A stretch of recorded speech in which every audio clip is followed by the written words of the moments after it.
Alkindo adalah perusahaan sebagai holding company dan juga sebagai operational company. Alkindo bergerak di bidang konversi kertas. Produk-produk yang kita hasilkan adalah paper tube, film core, honeycomb, dan lain-lain. Nanti kita akan bicarakan masing-masing produknya. Dan perusahaan kedua adalah Eco Paper, masih di bisnis kertas. Eco Paper ini adalah recycled brown paper manufacturer. Semua produk yang kita hasilkan adalah kertas daur ulang, tidak ada dari pulp sama sekali. Dan dari sisi kimia, kami juga memiliki dua entitas, yaitu Alpha Polymer. Alpha Polymer ini adalah produsen polimer berbasis air. Semua yang kita produksi berbasis air untuk berbagai macam aplikasi. Nanti juga kita akan bahas satu persatu. Dan selanjutnya ada Swisstech. Swisstech ini adalah satu-satunya perusahaan dagang di grup yang bergerak di bidang trading textile chemical, dan Swisstech adalah sole agent dan distributor untuk Huntsman. Next, diagram ini mencoba untuk mensimulasikan atau menggambarkan bagaimana Alkindo uh, bersinergi satu sama lain secara internal maupun eksternal. Jika kita mulai dari tengah, yaitu Alkindo sebagai paper converting company, Alkindo memproduksi filament tube untuk industri tekstil sebagai gulungan benang, film core untuk gulungan flexible packaging, dan kita sudah mulai mendiversifikasi ke arah FMCG packaging in the form of food boxes dan paper bag. Untuk memenuhi kebutuhan Alkindo secara bahan baku, basically hanya dibutuhkan dua bahan baku, yaitu kertas dan lem. Kita mulai dari sisi kertas. Kertas itu diproduksi oleh Eco Paper. Eco Paper adalah produsen kertas daur ulang, kertas coklat daur ulang, ya di mana sebagian dari kapasitasnya dijual kembali ke Alkindo.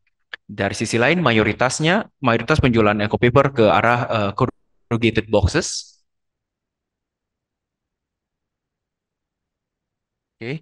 Dan bahan baku tadi saya sampaikan adalah kertas dan lem. Lem juga diproduksi secara internal dari Alpha Polymer. Alpha Polymer adalah produsen polimer berbasis air. Salah satu produk kita adalah adhesif dan itu juga digunakan di Alkindo.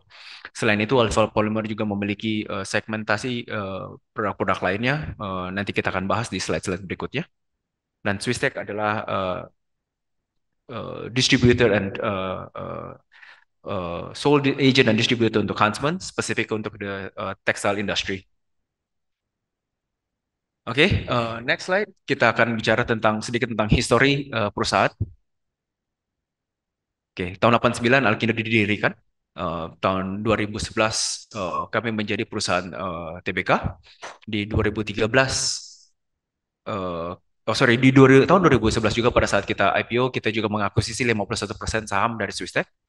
Di 2013 kami mengakuisisi 51% saham dari Alpha. Di 2019 kami melakukan right issue pertama kita untuk mengakuisisi 99% Eco Paper. Di 2021 kita mengakuisisi sisa 48% masing-masing dari Swisstech dan Alpha, sehingga masing-masing dimiliki 99% oleh Alkindo. Dan di tahun 2022 kami mendapatkan green loan dari dua bank, yaitu HSBC dan BCA. Di tahun 2023 kami telah melakukan commissioning untuk di paper machine untuk di Eco Paper yang akan menambah output kita dan juga top line kita. Nanti kita akan bahas juga lebih lanjut. Next. Ini adalah struktur komposisi atau struktur perseroan di mana semua anak usaha masing-masing dimiliki sebanyak 99%, dan di samping kanan breakdown dari komposisi saham di mana 21,75% ada di publik. Next. Oke, ini Dewan Komisaris dan Direksi. Kita next saja, skip. Ini lokasi kita, mayoritas eh, kita ada dari 4 perusahaan, 3 perusahaan berlokasi di Bandung, yaitu Alkindo, Swistek, dan Alpha Polymer. Hanya Eco Paper yang berlokasi di Subang. Oke, next. Kita sekarang akan masuk ke pembahasan ke masing-masing perusahaan mengenai produk. Kita mulai dari Alkindo sebagai paper converting company. Next. Oke. Produk Alkindo uh, dimulai dengan filament tube untuk gulungan benang. Terus kita mulai diversifikasi ke film core untuk gulungan flexible packaging untuk gulungan kertas. Kita juga ada honeycomb. Honeycomb ini adalah suatu produk dengan desain sarang tawon hexagonal shape yang memiliki surface area yang luas untuk beberapa aplikasi. Salah satunya adalah untuk inner furniture, untuk meja maupun untuk pintu. Kita juga ada edge protector untuk pelindung sudut barang-barang yang fragile. Setelah itu, Alkindo juga mulai mendiversifikasi untuk ke arah FMCG packaging, dimulai dengan paper box. Ini adalah dus-dus makanan yang biasanya kita lihat untuk di takeaway boxes untuk makanan. Kita juga ada paper bag. Kita juga ada paper bag. Ini untuk mengikuti langkah-langkah pemerintah mengenai environment, di mana salah satunya di Jakarta dan Bali, single use plastic bag sudah tidak boleh digunakan, dan juga untuk mengarah kepada prinsip kami secara keseluruhan bahwa kami ingin menjadi perusahaan yang ESG conscious dari sisi environmentnya, terutama bahwa kami memiliki produk-produk yang bisa membantu ke perlindungan dari sisi environment, mengurangi plastic waste, salah satunya yaitu dengan paper box dan paper bag. Selanjutnya kita juga ada Hexawrap. Hexawrap ini adalah pengganti bubble wrap dalam bentuk kertas, dan kita juga sudah masuk ke paper cup dan paper bowl, paper buckets. Ini semua produk-produk yang kami harapkan bisa mengurangi limbah plastik dan menambah kontribusi Alkindo untuk preserve environment kita. Next. Oke, kita masuk ke EcoPaper. EcoPaper adalah recycled brown paper manufacturer. Hanya memproduksi kertas daur ulang saja yang berwarna coklat. Kami segmentasikan beberapa produk yang dihasilkan oleh EcoPaper. Satu adalah Craftliner. Ini lebih banyak digunakan untuk corrugated packaging dan juga untuk paper box kita. Kedua adalah EcoBoard. EcoBoard ini adalah suatu kertas yang tebal yang dilaminasi beberapa layer. Ini untuk beberapa aplikasi seperti kalender meja, high-end box packaging, misalnya untuk jam tangan, untuk jewelry boxes. Itu semuanya yang tebal-tebal. Itu menggunakan EcoBoard. Dan cardboard juga ini adalah satu varian kertas yang tebal yang lebih banyak digunakan untuk internal use, yaitu untuk di Alkindo. Next. Ini sedikit menggambarkan kapasitas dan utilisasi mesin-mesin kita.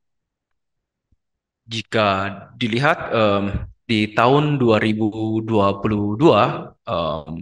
utilisasi di EcoPaper itu sudah mencapai 95,9%. Sehingga perseroan melakukan langkah untuk melakukan investasi, yaitu dengan paper machine kedua, di mana output dari EcoPaper itu akan menjadi 3 kali lipat daripada yang existing. Nah, sekarang dilihat dari di Q1 2023, utilisasi sudah menurun menjadi 50,5% karena adanya kapasitas baru. Dengan paper machine ini kita berharap ini yang akan mendorong atau menunjang kita punya growth dari sisi top line maupun bottom line. Next, kita masuk ke segmen kimia. Kita mulai dari Swistek. Swistek ini adalah sole distributor dan agent untuk Huntsman, spesifik untuk ke textile industry. produk-produknya mau dari ujung ke ujung itu komplit. Uh, dan selain ini, Swisstech akan diarahkan untuk mulai bercabang di luar tekstil, uh, tetap bergerak di bidang trading, mungkin kita akan tambahkan sebagai trading dan service company, tetapi akan mendiversifikasi di luar tekstil. Saat ini masih di industri tekstil saja. Next kita ke Alpha Polymer. Alpha Polymer ini adalah water-based polymer manufacturer. Jadi semua produk yang kita hasilkan adalah berbasis air.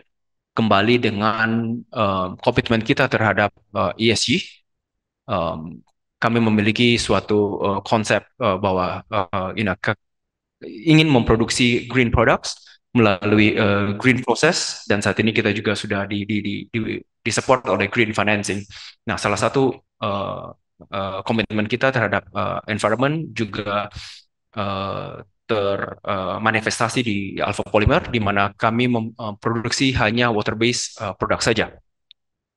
Alpha memiliki tiga segmentasi produk. Kita mulai dari Alpha Bond. Alpha Bond ini adalah a series of produk yang digunakan untuk sebagai perekat. Perekat ini bisa berbagai macam substratnya, kayu, kertas, kain, foam, substrat yang bermacam-macam, dan Alpha sanggup memproduksi segala jenis lem. Yang penting itu adalah berbasis air. Kategori berikutnya adalah Alpha Coat. Ini adalah series of product yang kami kategorikan dengan fungsi sebagai coating. Coating ini bisa sebagai salah satunya adalah bahan baku cat. Jadi untuk akrilik, final acrylic, starring acrylic, full acrylic untuk cat dapat diproduksi oleh Alpha Polymer. Dan yang terakhir itu adalah Alpha Chem. Kami kategorikan produk Alpha Chem sebagai specialty product, seperti surfactant, dispersing agent, defoamers, emulsifier. Ini adalah produk-produk yang akan menjadi uh, memiliki better value addition buat perusahaan, dan akan menjadi salah satu fokus utama untuk perkembangan Alpha Polymer ke depannya.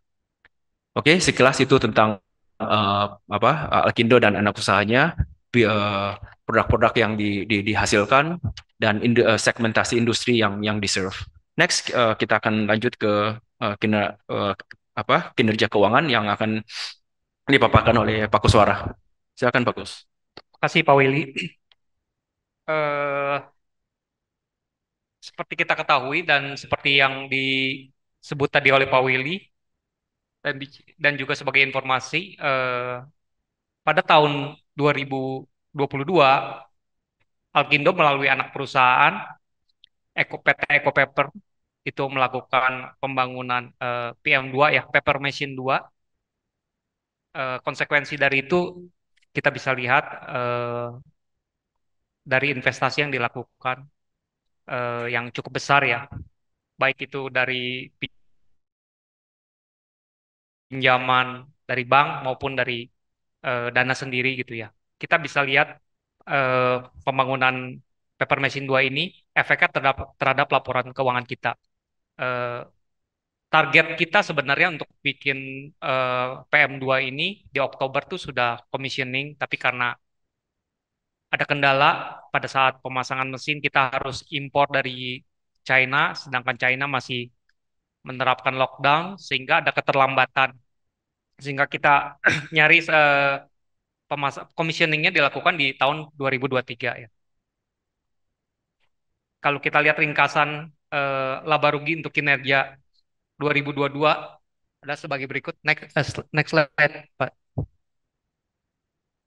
Kalau kita lihat di 2021 penjualan kita 1.457 miliar, turun sedikit ke 1.402 miliar di tahun 2022. Itu disebabkan karena salah satunya adalah kenaikan energi yang kita bersehubungan dengan pembangunan PM2 dan juga adanya pembayaran bunga atas investasi ya yang kita pinjam dari bank. Samping itu juga ada penurunan harga kertas bekas atau OCC ya, old corrugated karton, sehingga menyebabkan juga penurunan harga jual dari produk kertas coklat yang dihasilkan oleh PT Eco Paper. Efeknya juga laba kotor kita mengalami penurunan dan laba bersih kita juga mengalami penurunan. Sebagai perincian penjualan, kita lihat bahwa dari sektor kertas itu sekitar 38% itu dari Eko, 27% dari Alkindo di tahun 2021, sisanya itu dari Swisek dan Alfa. Sedangkan di 2022 eh, Eko Papernya 36%, Alkindo-nya 31%, sisanya Swistek dan Alfa. Next.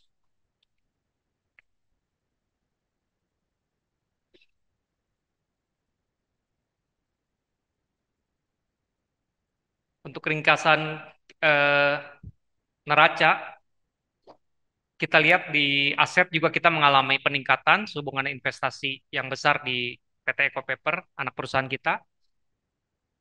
Dari untuk sisi aset dari 1,2 triliun naik menjadi 1,5 triliun. Liabilitas juga mengalami kenaikan sehubungan dengan pinjaman dari bank ya. Tahun 2021 ada 507 miliar dan di 2022 menjadi 804 miliar. Ekuitas kita juga mengalami kenaikan dari 703 miliar di 2021 menjadi 765 miliar di 2022. Next.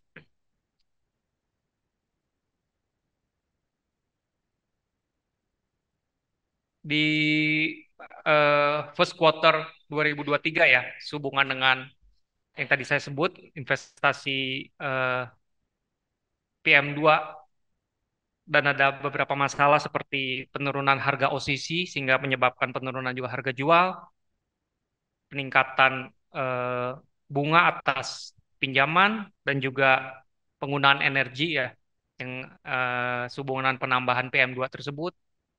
Kita lihat penjualan bersih kita ada penurunan sedikit, laba kotor juga ada penurunan dan laba bersih kita juga mengalami penurunan sehubungan dengan yang pembangunan PM2 tersebut.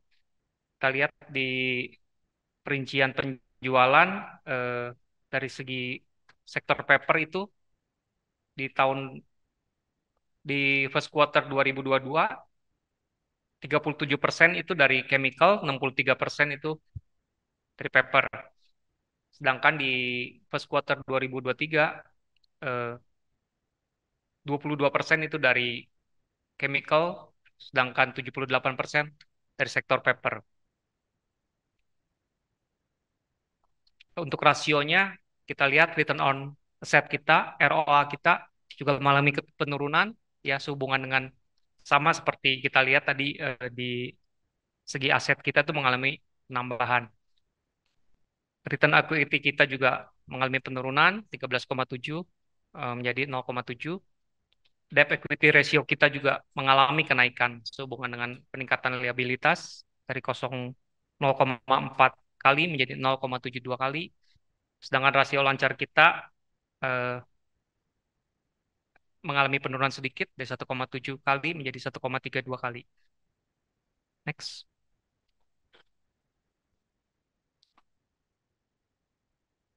Oke, selanjutnya akan dilanjutkan oleh Pak Tanto. Silakan Pak Tanto. Terima kasih. Terima kasih. Selamat siang, Bapak-Bapak, Ibu-ibu sekalian. Saya akan masuk mengenai ESG. Ini ada beberapa sertifikasi yang kita dapat berkaitan seperti FSC, SPLK, dan beberapa award yang kita dapat sehubungan performance kita. Salah satunya dari Forbes ya.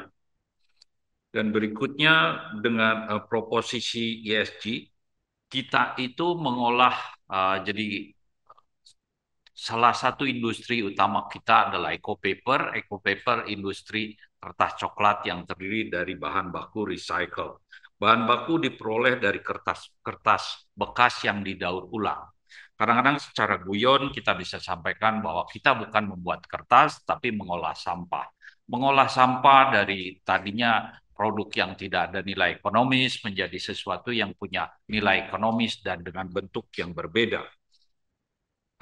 Kita juga memproduksi produk-produk secara ramah lingkungan, yaitu kita memproduksi green product, dan tadi seperti disampaikan, kita juga green process, dan ultimately kita mendapatkan green loan. Kita menjadi perusahaan pertama yang mendapatkan green loan dari dua bank besar di Indonesia, yaitu Bank HSBC dan BCA. Kita dalam proses signing sudah terlaksana, kita juga akan memasang PLTS, pembangkit listrik tenaga surya. Kita sudah dapat approval dari PLN, itu yang memang menyita waktu agak banyak, agak hampir 1 tahun lebih. Akhirnya kita mendapatkan approval. Total yang di-approve itu dari pengajuan 3,6 mega, akhirnya 2,7 mega, kita akan pasang. Sekarang lagi proses procurement, perakitan, diharapkan sebelum akhir tahun kita sudah mulai pasang PLTS itu. Dengan kontrak, jadi kita tidak melakukan capex-nya, tidak melakukan investasi, ini kerjasama dengan satu perusahaan yang prinsipalnya dari Jepang, mereka yang akan melakukan investasi di kita. Kita kontrak kurang lebih 20-an tahun. Kita akan bayar berdasarkan kilowatt yang kita konsum dengan biaya 20% di bawah PLN. Jadi kita akan mendapatkan saving yang cukup banyak. Tapi yang utama untuk kita yaitu bergerak bahwa industri ini yang kita kelola itu mau ke arah green. Salah satu energi terbarukan yang kita bisa pakai adalah solar panel. Ini akan dimulai dengan EcoPaper, nanti kita akan melihat lagi lanjutan di Alkindo dan di Alpha Polymer. Kalau kita bicara subsegmen chemical misalnya, Alpha Polymer itu memproduksi water-based polymer, polimer yang secara bahan baku itu salah satu bahan utamanya air, gitu ya. Dan pada saat memproduksi itu kita ada terjadi limbah, limbah pun atau air cuciannya itu kita akan menuju ke closed loop, jadi semua air itu kita akan pakai kembali. Kita memang sekarang belum semua, tapi sudah pada level berapa sekarang? 30-40%, tapi goalnya untuk betul-betul closed loop, jadi air cucian itu akan dipakai kembali menjadi proses gitu. Jadi tidak ada limbah yang keluar. Target utamanya akan begitu.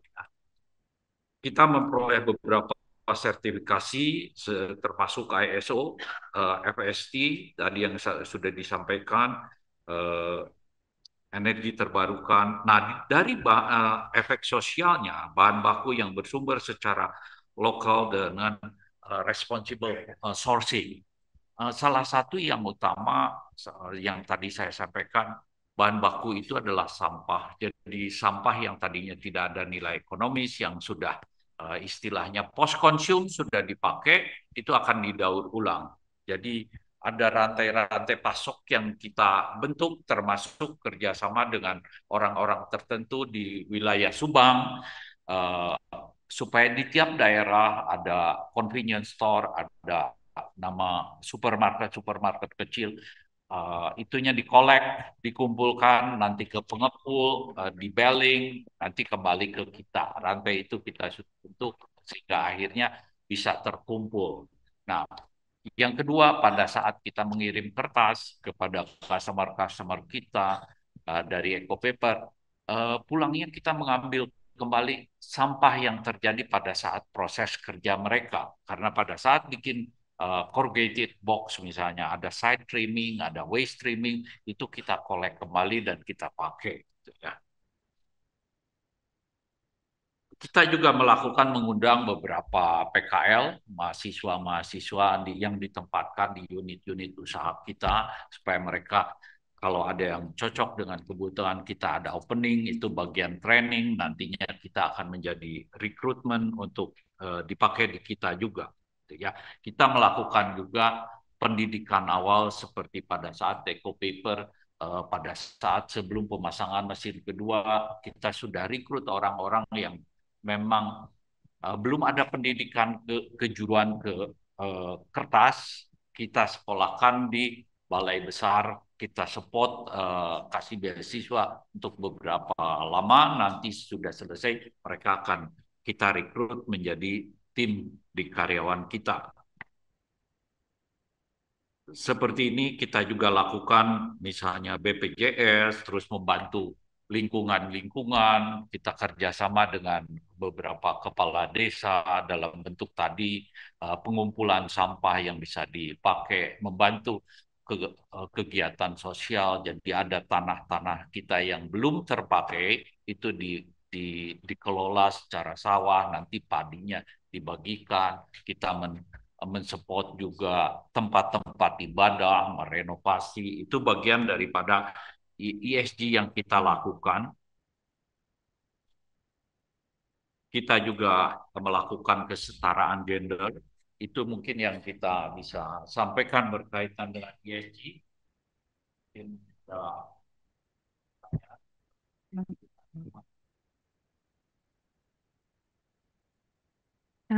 Baiklah, Bapak Ibu sekalian, manajemen PT Alkino Naratama telah selesai melakukan presentasi paparan publik